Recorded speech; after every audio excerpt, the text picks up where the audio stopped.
My name is Julian Sterling. I'm 32 years old, the CEO of Sterling Corporation. Today was the day my divorce from Claire was finalized. On the courthouse steps, I watched the woman I'd spent 8 years of my life with. She was clinging to the arm of Ethan Mason, the man I once called my best friend. A blissful smile spread across her face. "Julian, I'm sorry," Claire said, her gaze fixed on the pavement. Her voice was thick with fake apology. "Ethan and we're in love." In love? I almost laughed out loud.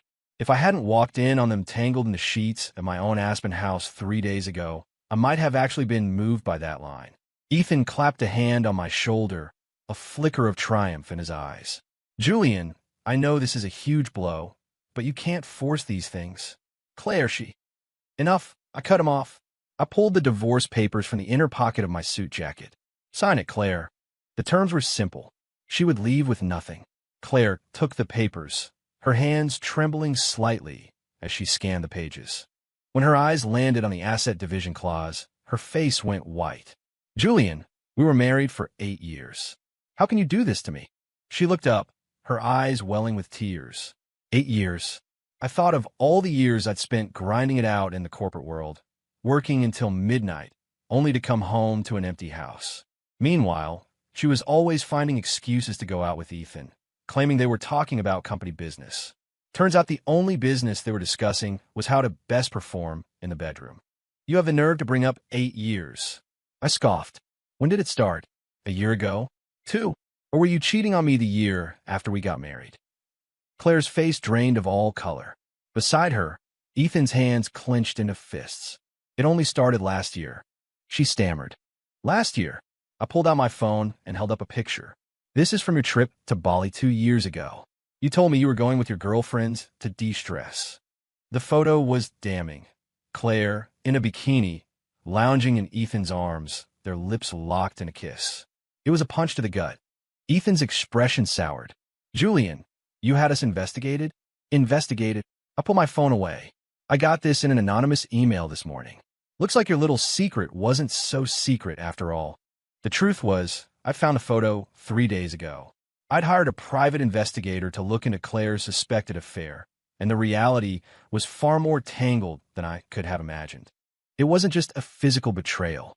Ethan had exploited my trust, using Claire to get his hands on a massive amount of Sterling Corporation's insider information.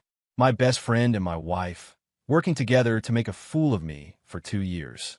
"Sign the papers, Claire," I said again, my voice flat. "I have places to be."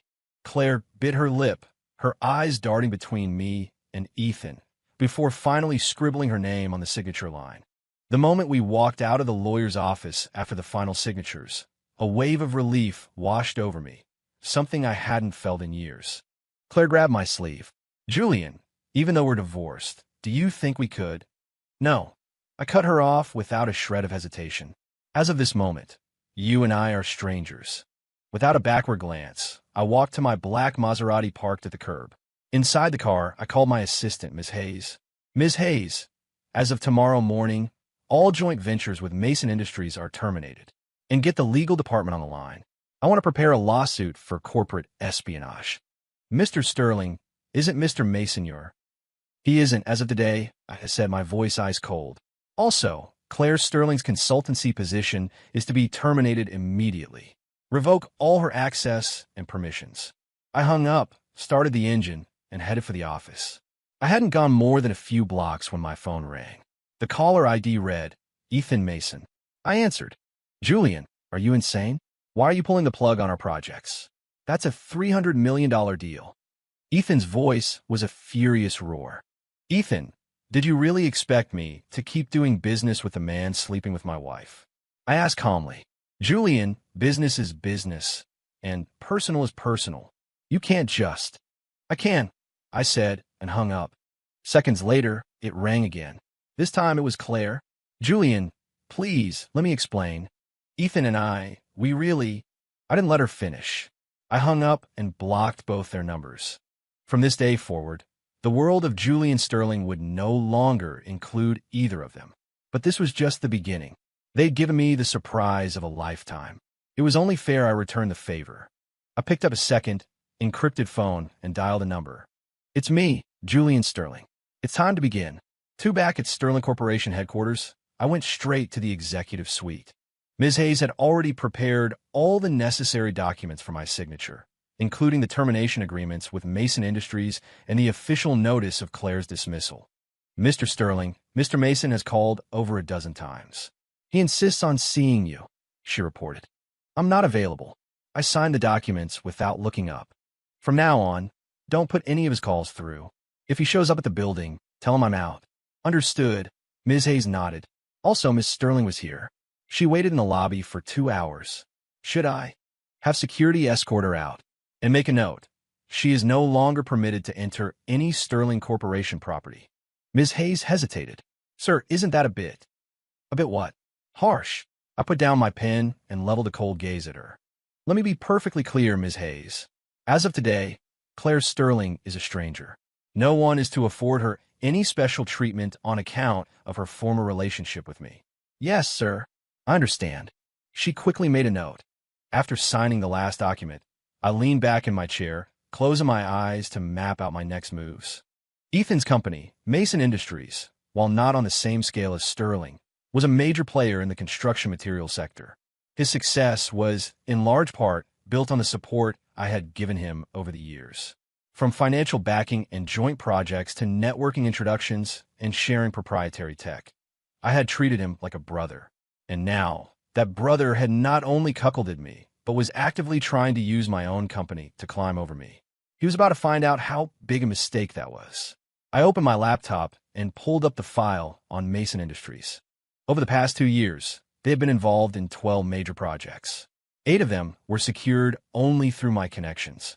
If I were to withdraw my support now, at least 6 of those would face an immediate capital chain rupture. More importantly, Mason Industries was currently developing the massive Seaport District project, a $1.5 billion undertaking. $500 million of that was a bank loan I had personally guaranteed through Sterling Corporation. If I were to revoke that guarantee, I picked up my phone and dialed the direct line for Mr. Wallace, the president of Metropolitan Commercial Bank. Wallace, it's Julian Sterling. Julian, good to hear from you. What can I do for you? Regarding the $500 million loan to Mason Industries that Sterling is guaranteeing, I'm pulling it. There was a brief silence on the other end. Julian, that might involve some procedural complexities. Mr. Wallace, Sterling Corporation moves more than $5 billion through your bank annually, I said smoothly. Considering our long-standing relationship, I trust this won't be an issue. Of course. Not at all. I'll have my team handle it immediately. We'll have the revocation processed by tomorrow afternoon at the latest. Thank you, Wallace. Hanging up, a grim smile touched my lips. Without my guarantee, Mason Industries was in no position to carry the financial weight of the Seaport project. By the time Ethan scrambled to secure new financing from another bank, a process that would take a month at least, it would be too late. The Seaport project had an ironclad timeline. The penalty for default was $300 million. And that was just the first step. I made several more calls, contacting key material suppliers, construction crews, and engineering firms. They were all long-term partners of Sterling Corporation. They knew which side their bread was buttered on. By the time I had finished, it was 6 p.m. As I was packing my briefcase to leave, Ms. Hayes knocked on the door. Mr. Sterling, there's a woman here to see you. She says you have an appointment. I checked my watch and nodded. Send her up. A few minutes later, a young woman in a sharp, black power suit walked into my office. She was tall, with refined features and an air of cool competence. Mr. Sterling, I'm Rebecca Thorne, she said, extending a hand. Her voice was as crisp as her suit. I stood and shook her hand. Ms. Thorne, I've heard great things about your work. Rebecca Thorne was the lawyer I'd contacted this morning. She specialized in corporate litigation and had a reputation in the industry as the shark. Mr. Sterling, regarding the corporate espionage case you mentioned on the phone, I've done a preliminary review, she said, taking a seat and pulling a file from her briefcase. Based on the evidence you've provided, we have an exceptionally strong case for a win. How long will it take? If they don't appeal, we can have a judgment within 3 months. And the damages? Conservatively, I'd estimate no less than $200 million. $200 million. The number was satisfying. The annual profit from Mason Industries was around $300 million. A $200 million judgment would be a crippling blow. Excellent. The case is yours, I said. There's one more thing. I need you to draft a press release for me.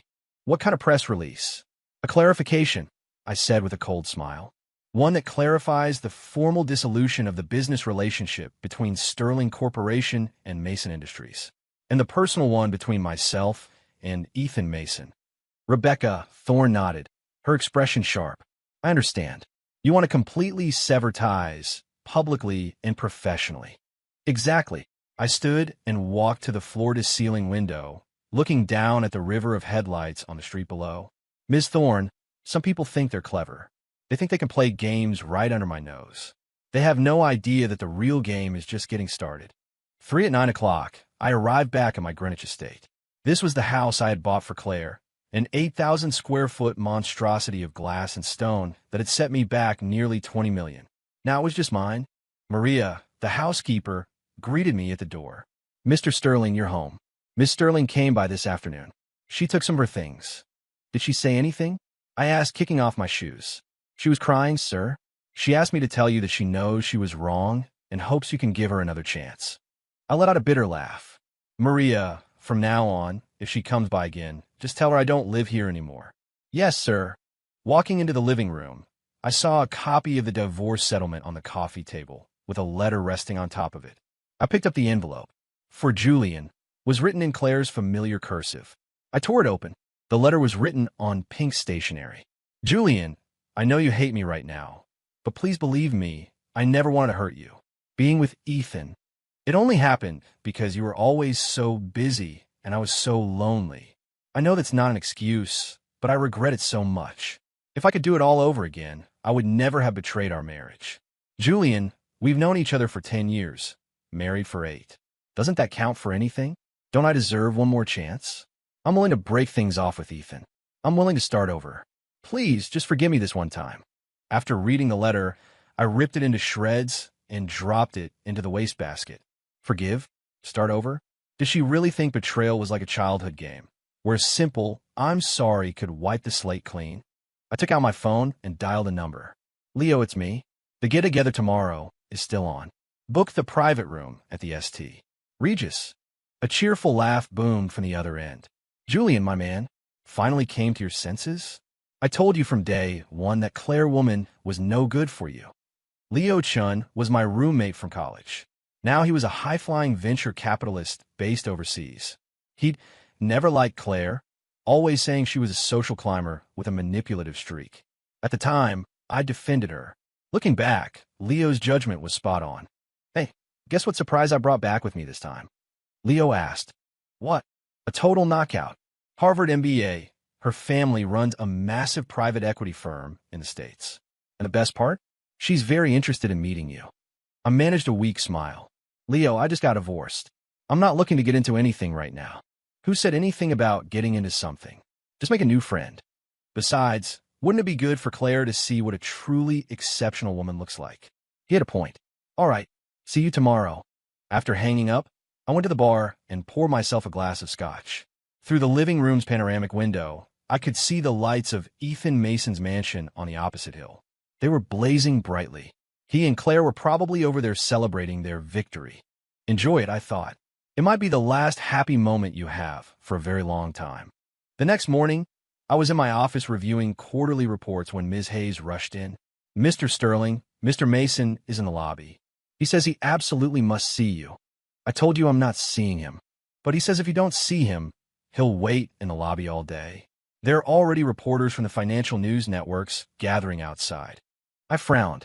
Ethan was trying to create a media circus to force my hand. Fine, send him up. A few minutes later, Ethan burst through my office door. He looked terrible, his face pale and his eyes burning with a mixture of anger and confusion. Julian, what the hell are you doing? He demanded, striding toward my desk. Canceling the joint ventures is one thing, but revoking the loan guarantee? Do you have any idea what you've just done? You're trying to ruin me. I put down the report I was reading and met his gaze with cold indifference. Ruin you? Ethan, when you were sleeping with my wife, did it ever occur to you that you were trying to ruin me? Ethan's bravado instantly deflated. Julian, I know you're angry, but matters of the heart. Matters of the heart? I stood up and walked around the desk to face him. You know what disgusts me the most, Ethan? It's the hypocrisy. The fact that you two screwed around behind my back, and now you have the gall to call it true love. Just own it for what it is. A cheap, sordid affair. Julian, don't you dare talk to me like that. Ethan's anger flared again. We were friends. Brothers. I don't want to fight you. Brothers. I laughed. A harsh, humorless sound. The moment you touched my wife, we were done being brothers. Then what about the Seaport project? You know how much that project means to me. Not my problem, I said, returning to my chair. Let me repeat myself, Ethan. From this point forward, your successes and your failures are entirely your own. Ethan stared at me, a flicker of pure hatred in his eyes. Julian Sterling, you're going to regret this. Am I? I smirked. I'll be waiting. He turned to leave, but paused at the door. Julian, I know you hate me, but Claire, she's innocent in all this. She's just a woman. She was weak. Can't you just let her go? Hearing him defend her, a fresh wave of rage crashed over me. Let her go? Ethan, am I supposed to thank you too for cheating on me? I shot to my feet, my voice rising to a roar. Get out. Get out of my office now. Stunned by my outburst, Ethan stumbled back and then hurried out, practically fleeing. As I watched him go, the fire in my chest still burned hot. Let Claire go? Not a chance in hell. For at 6 p.m., I arrived at the private dining room on the top floor of the St. Regis. Leo was already there, a striking blonde woman seated beside him. Julian, there you are. Let me introduce you, Leo said, jumping to his feet. This is Anna Williams, Harvard MBA, and her father is the CEO of Williams Capital. Anna stood and offered her hand. Mr. Sterling, it's a pleasure. Leo has told me a lot about you. Her English was flawless, of course, and she was undeniably beautiful. A classic American beauty with sharp intelligence in her blue eyes. Ms. Williams, welcome, I said, shaking her hand. Thank you. I'm very interested in the American business landscape. I hope we might have an opportunity to collaborate in the future. We sat and talked, and Anna was as brilliant as she was beautiful, her analysis of international markets sharp and insightful. It was a refreshing change of pace. Talking with her was infinitely more engaging than any conversation I'd ever had with Claire. Claire's world revolved around shopping, salon appointments, and gossiping with her friends. Whenever I tried to discuss my work, her eyes would glaze over with boredom. Now I knew why. She was too busy scheduling her tryst with Ethan. Just as we were talking, the door to the dining room was pushed open. Claire and Ethan walked in, arm in arm. The atmosphere in the room instantly turned to ice. Julian, I didn't expect to see you here, Claire said, her voice laced with awkwardness. I shot a look at Leo, who held up his hands in a gesture of innocence. They told my assistant you invited them. Clever, Ethan, using my name to get a meeting with my oldest friend. Since you're here, you might as well sit down, I said, my voice dangerously calm. As it happens, there are a few things I'd like to say. They took seats across from us, the tension in the room thick enough to cut with a knife. Julian, about what happened. Claire began. I held up a hand, cutting her off. Claire, we're divorced. There's nothing to talk about. I then turned to Anna. Anna, allow me to introduce you. This is my ex-wife, Claire, and this is Ethan Mason, my ex-wife's new boyfriend. Anna gave them a polite, cool nod. A pleasure to meet you both. Claire's face tightened, while Ethan's knuckles went white as he gripped his wine glass. Quite the introduction, Julian, Ethan said, his voice dripping with sarcasm. And who's your new friend? Your new girlfriend? Not yet, but we're getting to know each other, I replied smoothly. After all, a high-quality woman is worth taking your time with, unlike some people who have absolutely no standards. The jab hit its mark. Ethan's face turned a shade of crimson. Julian Sterling, you watch your mouth. Why should I? I retorted. You're the one who should be ashamed. Leo, sensing a full-blown explosion was imminent, tried to intervene. All right, let's calm down. We're all friends here. Friends? I picked up my glass. You're mistaken, Leo. Mr. Mason here is not my friend. He's the man who slept with my wife. I downed the drink in one gulp. Claire finally broke, tears streaming down her face. Julian, can you please stop? I know I was wrong, But what's the point of humiliating me like this? Humiliating you? I slammed the glass down on the table. Who's humiliating whom? When you were climbing into bed with another man behind my back, did you ever stop to think how humiliating that was for me? Julian, Ethan shot to his feet. That's enough. Is it? I rose to my feet as well, meeting his furious gaze. Should I be grateful, Ethan?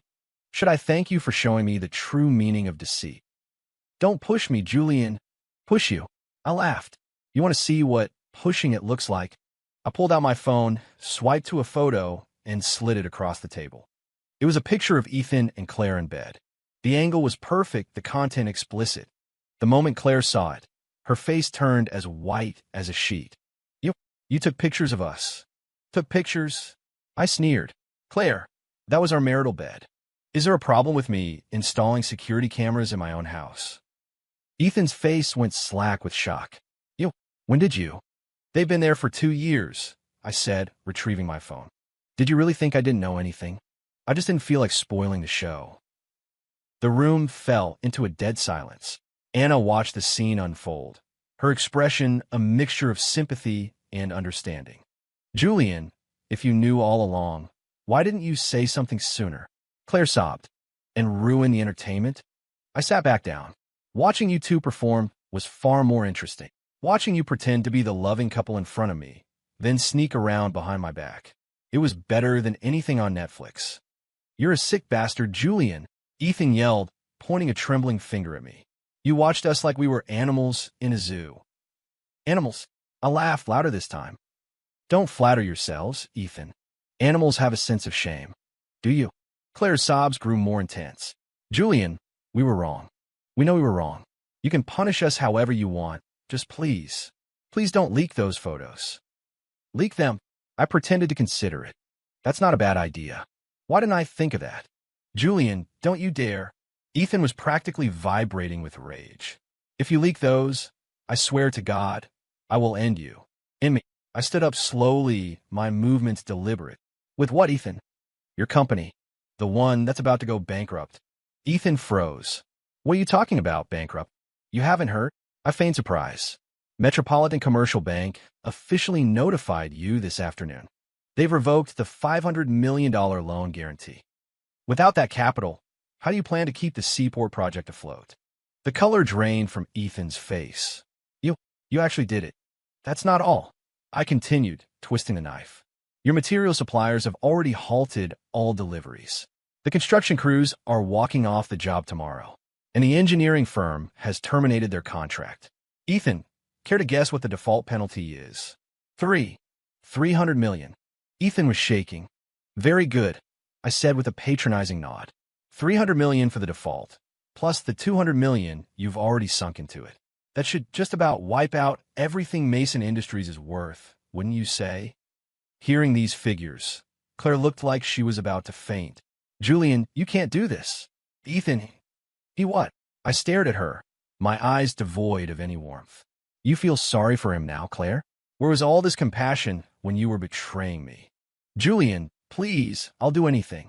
Just let him go, Claire begged, sinking to her knees on the floor. Watching her kneel before me, I felt nothing, absolutely nothing. This woman, my wife, the person I once would have done anything for, was now begging me for the sake of another man. You know, Claire, I said, crouching down to her level. If you had come to me and confessed the first time you cheated 2 years ago, I might have actually forgiven you. Julian, but you didn't, I went on.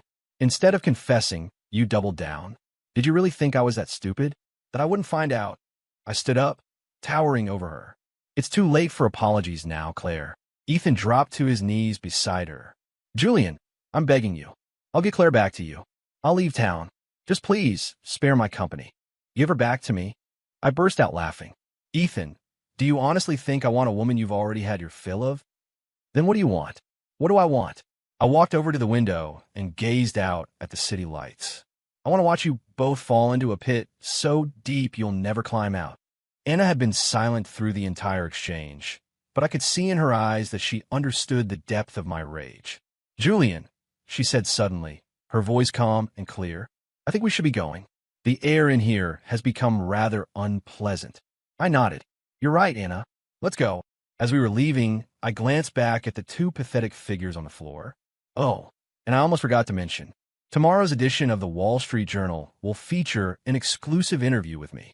The headline is When Trust is Betrayed. Sterling Corp CEO Julian Sterling on business ethics. It details quite extensively how Mason Industries used illicit means to obtain corporate secrets. Are you ready for your close-up, Ethan? With that, I took Anna's hand and walked out of the room. Outside the hotel, Anna asked, "Are you really going to go through with all of this?" "Why wouldn't I?" I countered. "I just mean you've already won. Pushing it further might what? Make people say I'm ruthless." I scoffed. "Anna, in the world of business, kindness is the greatest liability." She was quiet for a moment. "I understand your anger, Julian, but hatred has a way of consuming a person." "So what if it does?" I looked her in the eyes. "Anna, if you were betrayed by the one person you trusted most in the world, what would you do?" She considered this. "I would make them pay a price, but I wouldn't destroy myself in the process." Destroy myself? I smiled, a genuine smile for the first time all night. "Anna, do I look like a man who's been destroyed?" In that moment, I felt the opposite. I felt free. 8 years of marriage, 8 years of lies were finally coming to an end. The next morning, the interview in the Wall Street Journal ran as scheduled. The headline was explosive. When Trust is Betrayed. Sterling Corp CEO Julian Sterling on business ethics. The article, written from my perspective, laid out in meticulous detail how Ethan Mason had leveraged my trust and my wife to gain access to Sterling Corporation's proprietary information, using it to undercut us in competitive bids. It never explicitly mentioned Claire's affair, but anyone with a brain could read between the lines. The story wasn't just about business. It was about a profound personal betrayal. At 10 a.m., Ms. Hayes walked into my office with a stack of newspapers and tablets. "Mr. Sterling, every major financial news outlet has picked up the story. The online discussion is intense." I scanned the headlines. She was right. It was the lead story on Bloomberg, CNBC, and a dozen other platforms. The comments online were even more telling. Holy crap. Best friend plus cheating wife plus corporate espionage? This is better than Succession. Damn, feel bad for Julian Sterling. Got played hard. Mason Industries is toast. Who in their right mind would partner with a company with zero integrity? That Claire woman is disgusting. Selling out her husband's company secrets for her lover. Team Julian, let these scumbags get what they deserve. Total social and professional annihilation. Reading the comments, I felt a deep sense of satisfaction. The power of public opinion was a formidable weapon. Once branded as untrustworthy corporate spies, Mason Industries was finished in this industry. Around noon, Ethan called again. This time, I picked up. "Julian, you're a monster," he screamed into the phone. "You're not just trying to win. You're trying to annihilate me." "Annihilate you?" I chuckled coldly. "Ethan, I just told the truth. Do you have any idea what this article has done? I've had 3 partners pull out of deals this morning alone." And I said, feigning boredom, "That, Ethan, is the price of betrayal." "Julian, are we really going to do this? Burn everything to the ground? Burn it to the ground?" I laughed. "Ethan, the moment you slept with my wife, you'd already lit the match." "Fine. You want to play dirty? Then don't blame me for what comes next." Ethan's voice turned venomous. "You just wait, Julian. I'm not going down alone." "I'll be waiting," I said calmly, and hung up. Threaten me? What ammunition did he possibly think he had left? That afternoon, Rebecca Thorne came to my office with good news. "Mr. Sterling, the lawsuit for corporate espionage has been officially filed with the court. We could have a hearing as early as next week." "Is the evidence solid?" "It's ironclad," she said with confidence.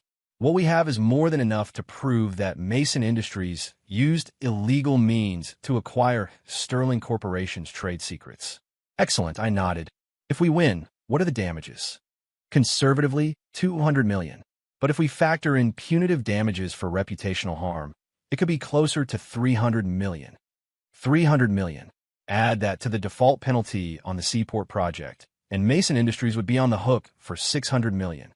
With total assets of around $800 million, that meant Ethan was about to lose nearly everything he had built. "Ms. Thorne, your efficiency is impressive.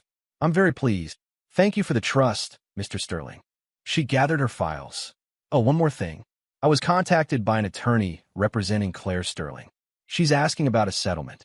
A settlement? I scoffed. What could she possibly offer? She's willing to provide additional evidence of Ethan Mason's corporate fraud in exchange for immunity from any legal action you might take against her. That was unexpected. Claire was willing to turn on Ethan? What did she say specifically?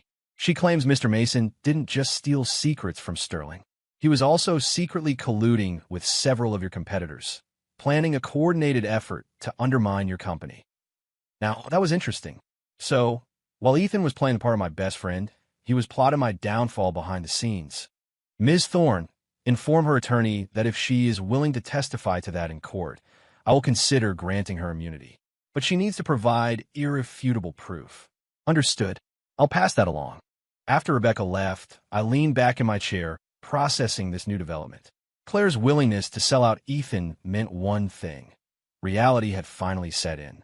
She knew that once Ethan's company went under, he'd have nothing left to offer her. Rather than go down with a sinking ship, she was looking for a lifeboat. The woman was nothing if not a pragmatist. Fine by me. With Claire's testimony, Ethan Mason was well and truly finished. At 8 p.m., my phone rang. The caller ID was Claire. I hesitated for a moment, then answered. Julian, it's me, she said, her voice hoarse. Get to the point, I replied coldly. I need to see you. There are some things I have to say to you in person. We have nothing to say to each other. Julian, please, she begged, her voice cracking. Just one last time. I promise, after I've said what I need to say, I'll disappear. You'll never see me again. Her voice was filled with a desperation I'd never heard before. I was silent for a few seconds. Where? The coffee shop, she whispered. The one where we had our first date. Fine. 1 hour. I hung up, changed my clothes, and drove to the small coffee shop downtown. This place did hold a certain significance. Our first date, 10 years ago, was right here. Back then, Claire was a college student, innocent and sweet, with a smile that could light up a room. I fell for her instantly. It took me a full year to win her over. Looking back, I was a naive fool. I walked into the coffee shop and saw her immediately, huddled in a corner booth. She had lost weight, her face was gaunt, and her eyes were red and swollen. She'd clearly been crying for days. Julian, you came, she said, forcing a weak smile. I sat down across from her, saying nothing. Julian, I know you hate me, and I know I don't deserve your forgiveness, she began, looking down at her hands. But I need you to know that I never, ever wanted to hurt you. Never wanted to hurt me? I sneered. Claire, when you were sleeping with Ethan Mason, did you think that wouldn't hurt me? She bit her lip. I was just what? Lonely? Bored. I cut her off. Save it, Claire. I'm tired of your excuses. She fell silent for a moment, then met my gaze. Julian, I know nothing I say can change things. I came here today to tell you something about Ethan. I already know. You're willing to testify in court, right? It's more than that. Claire pulled a USB drive from her purse. This contains recordings of Ethan's phone calls with other CEOs. And some documents. I took the drive. What's on here? Ethan put together a coalition of companies to work against you on the bid for the Seaport District, Phase 2, she explained. He also bribed several members of the selection committee. This was a bombshell. The Seaport Phase 2 project was the biggest deal of the coming year, worth over $5 billion.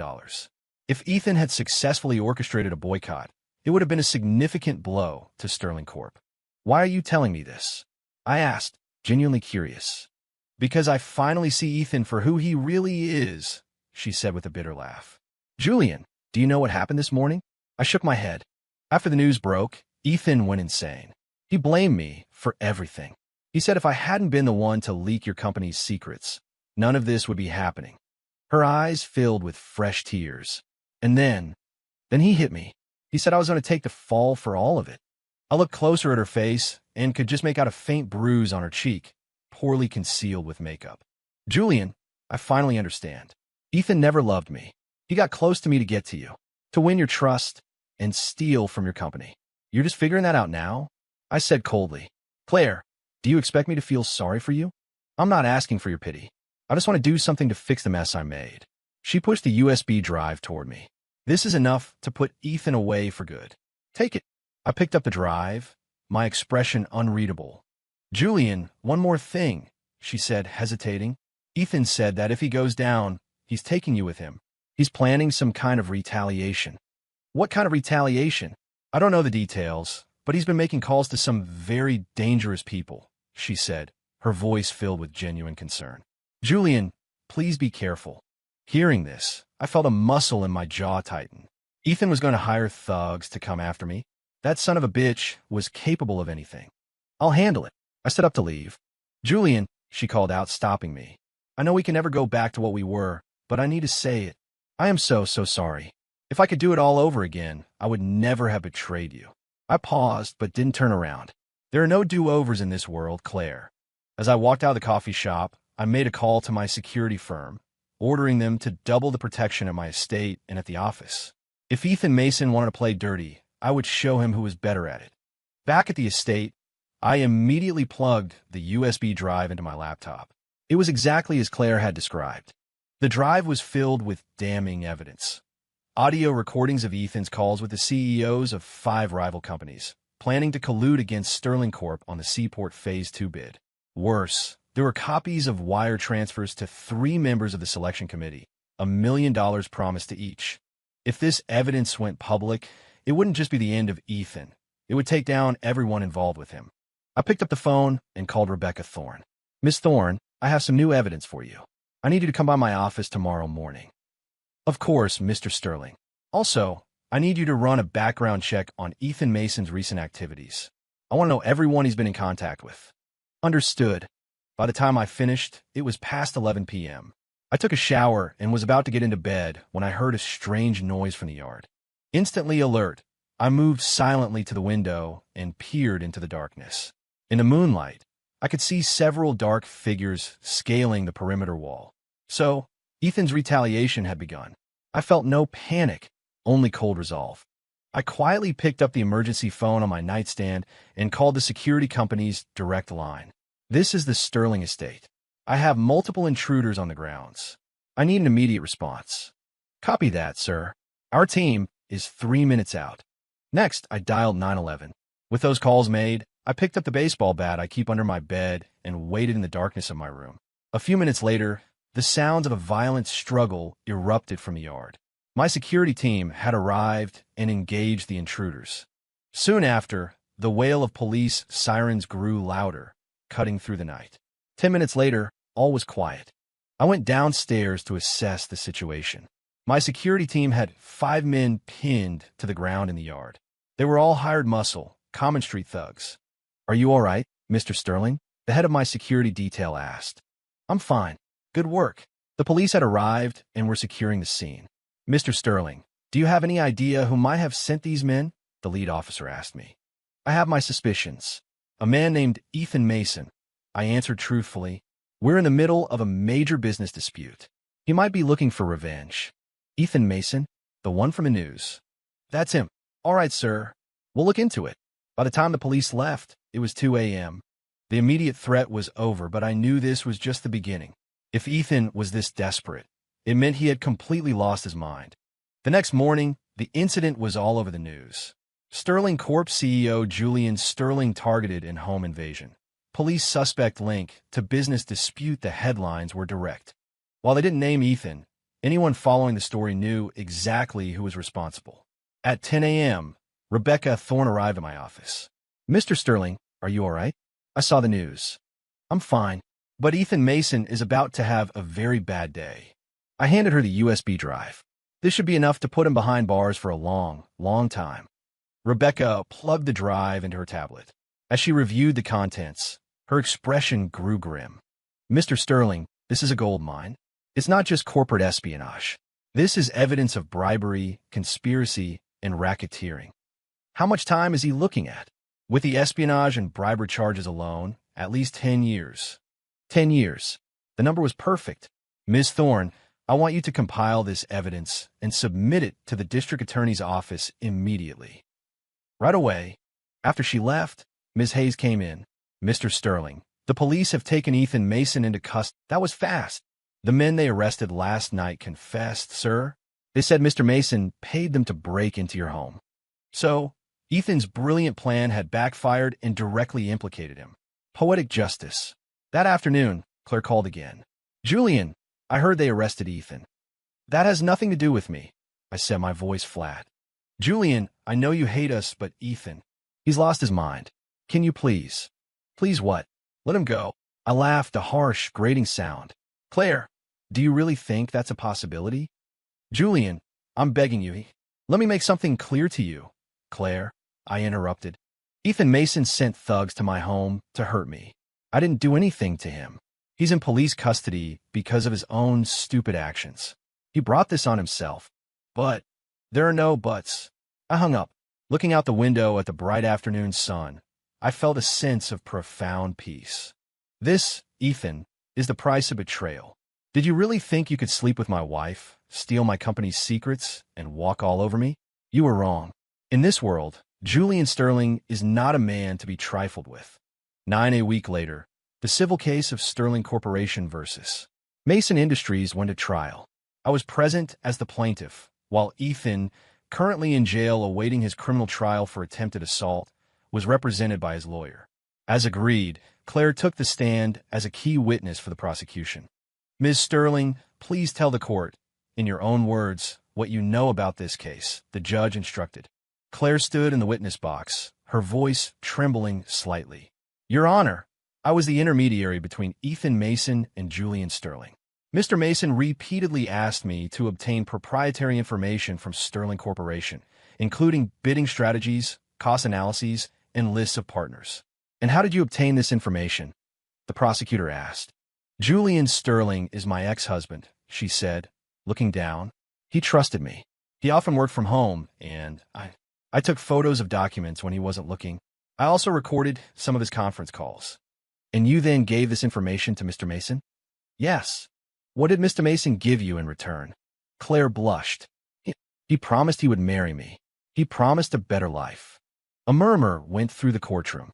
Ethan's lawyer immediately jumped to his feet. Objection, Your Honor. The witness's testimony is unreliable. She was in an inappropriate relationship with my client and may have motives to fabricate her story. Overruled. Rebecca Thorne countered. The witness's personal relationship has no bearing on the veracity of her testimony, and furthermore, we have a mountain of physical evidence to corroborate her claims. The judge banged his gavel. Objection overruled. Counsel, present your evidence. Ms. Thorne then began to present the contents of a USB drive, the audio recordings of Ethan's phone calls, the wire transfer records for the bribes, the doctor contracts. The evidence was a web of deceit, meticulously woven, and it trapped Ethan completely. His lawyer's attempts to defend him were pathetic against the sheer weight of the proof. Finally, the judge called for a recess, announcing a verdict would be delivered at a later date. As I was leaving the courthouse, Claire ran to catch up with me. Julian, I did what you asked. I testified. Can you now? Let Ethan Mason off the hook. I stared at her, my eyes like chips of ice. Claire, do I strike you as the kind of man who goes back on his word? That's not what I mean, You just feel sorry for your lover, I said with a sneer. You're a real romantic, Claire. Julian, don't say that. He made a mistake, but he's already paying the price. Paying the price? I laughed. Claire, this is just the beginning. The real price is yet to come. With that, I turned and walked away. 3 days later, the verdict came in. The court found Mason Industries guilty and ordered them to pay Sterling Corporation $300 million in damages. Simultaneously, the district attorney's office formally indicted Ethan Mason on multiple criminal charges, including corporate espionage, bribery, and conspiracy to commit assault. The news sent shockwaves through the business community. Mason Industries' stock plummeted to zero. Partners fled, and banks called in their loans. In the span of a single week, a billion-dollar company was reduced to an empty, bankrupt shell. As for Ethan Mason, he was facing more than a decade in federal prison. That was the price of betrayal. That evening, I had dinner with Anna at my estate. She had been a constant, supportive presence throughout the entire ordeal. Well, Julian, your campaign of revenge was a resounding success, she said, raising her wine glass. But I have to ask you a question. What is it?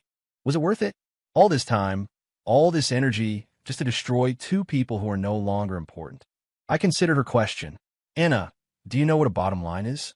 Of course. My bottom line is loyalty, I said, my voice serious. I will never forgive anyone who betrays me, no matter who they are. Even the person you once loved the most. Especially the person I once loved the most, I said coldly. Because that betrayal cuts the deepest. Anna nodded slowly. I understand. Anna, thank you for being here for me through all of this. It's what friends do, she said with a warm smile. Speaking of which, I'm flying back to California. So soon. I have some family business to attend to, she said, standing up. But we'll keep in touch. I have a feeling we'll have a chance to work together again soon. Of course. Safe travels. After Anna left, the house was silent again. I stood at the window, looking across the valley at the dark, empty mansion that belonged to Ethan Mason. He was in a jail cell. Claire had moved out, supposedly to live with her sister in another state. It was all over. But deep down, I didn't feel the elation I had expected. Maybe Anna was right. I had won my revenge, but what had I gained? An empty house, an exhausted heart, and the prospect of countless lonely nights. My phone rang. It was an unknown number. Hello. Mr. Sterling, this is Mark Callahan. I'm an attorney representing Claire Sterling. What does she want? Miss Sterling would like to see you one last time. She's leaving the city tomorrow for good. I was silent for a few seconds. Where? The old place. The coffee shop. Tomorrow at 3 p.m. I'll be there. 10 the next afternoon, I arrived at the coffee shop on time. Claire was already waiting, 2 cups of coffee on the table in front of her. Our old usual order. Julian, thank you for coming, she said. She looked even thinner than before, the light in her eyes completely gone. I sat down but didn't touch the coffee. What do you want to say? I'm leaving tomorrow. Moving to Atlanta to stay with my cousin, she said with a sad smile. I probably won't ever be back. Good for you. Julian, I know it's pointless to say anything now, but I still have to say it. I'm sorry. Tears began to stream down her face. I ruined our marriage, and I ruined my own life. I looked at her, a whirlwind of emotions swirling inside me.